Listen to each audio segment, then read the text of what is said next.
Are you serious? Are you serious, folks? 1 million people quarantined? I've never heard of anything like it. Matter of fact, it's the largest quarantine of a population of people in the history of the world.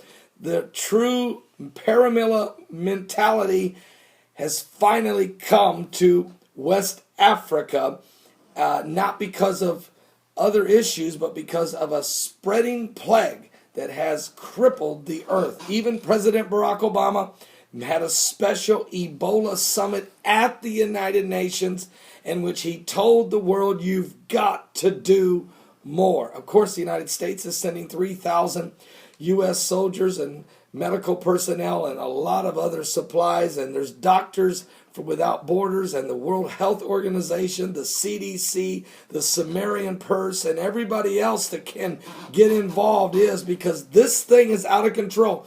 Folks, the numbers you're being told are bogus. We're being told that 3,000 people have died from Ebola. But you guys know that I had Mike from around the world on my live broadcast 2 days ago. He said, Paul, the numbers are being downgraded. We're not being told the truth. I'm telling you, it's more like 100,000 are dead. And instead of going to 1.2 or 1.4 million by the end of January, which the CDC and the World Health Organization is now admitting, he said it's more like 12 to 15 million. This thing is out of control unless there can be some drastic measures taken. Well, in the nation of Sierra Leone, they have quarantined 1.2 million people. Restrictions affect more than a third of the entire country's population as world leaders meet at the United Nations to discuss the Ebola outbreak. Sierra Leone, the government has quarantined more than 1 million people in an attempt to bring an end to the spread of the deadly Ebola virus. Areas in the east of the country on the border of Guinea have been under quarantine for months, but travel is now restricted in 3 more areas where an estimated 1.5 million people live. Nearly a third of the country's population across 14 districts is now under curfew or martial law. The move comes as the world leaders of no doubt the new world order have met to discuss the crisis at the United Nations, and days after a 3-day nationwide lockdown had ended. In an address to the nation, Sierra Leone's President Ernest Begley Koroma said that the weekend's lockdown had met its objectives, but also exposed the challenges posed by the Ebola crisis. Now, in addition to announcing the new isolation districts, the government is establishing corridors for travel between non-quarantined districts with a curfew on all travel outside the hours of 9 a.m., 5 p.m. Folks, I'm going to tell you right now, you want to talk about a humanitarian crisis that's about to take place? You got to understand how poor Sierra Leone is. You take 1.2 million people, put them all on lockdown, and they can only get out of the house and move around from 9 a.m. to 5 p.m. And they're already in poverty. Now they've only got 8 hours a day or so to get the food and things they need, and got to get back under cover. Who's going to bring supplies into this area? Who wants to bring shipments of stuff there? And they're not even allowed to bring them in. They got to, I guess, drop them at the gates. Will they do it? Who is going to do it? The economy is already poor. So now the rations of food, water, medical supplies, gangs will form. You will see. There will be chaos. So Ebola has become one of the greatest threats in the human history by a plague.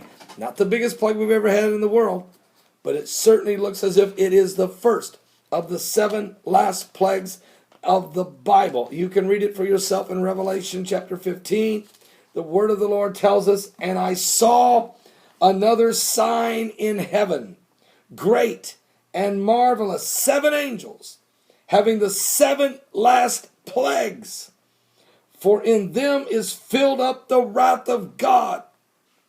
And I saw as it were a sea of glass mingled with fire, and them that had gotten the victory over the beast, and over his image, and over his mark, and over the number of his name, stand on the sea of glass, having the harps of God.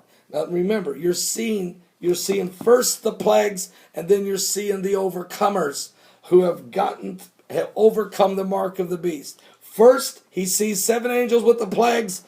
Then he sees this mark. Then he sees other things. You have to realize the book of Revelation is written, it looks like anyone having a dream or a vision. You see different things. You focus on different things. You write down certain things. Oh, yeah, and I saw this. This is kind of what happens to people who have dreams and visions. And so, don't take all the chapters in exact chronological order, because they're not the way the events will take place. And remember, God has everything under control.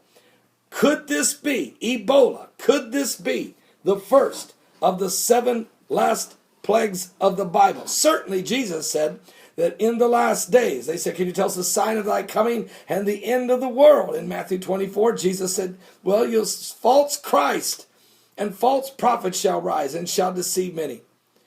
But see that you be not troubled, for all these things must come to pass, for the end is not yet. For nation shall rise against nation, and kingdom against kingdom. And there shall be famines and pestilence, or diseases, or plagues, and earthquakes in divers places. And all of these are the beginning of sorrows. Then shall you be persecuted and imprisoned. And, look, even some of you put to death. We're seeing that already happening. Everything that I just quoted to you is in play, leading up to when this gospel shall be preached into all the world for a witness unto all nations, then shall the end come. And when you see the abomination of desolation spoken of by Daniel the prophet, standing in the holy place, whosoever readeth, let him understand.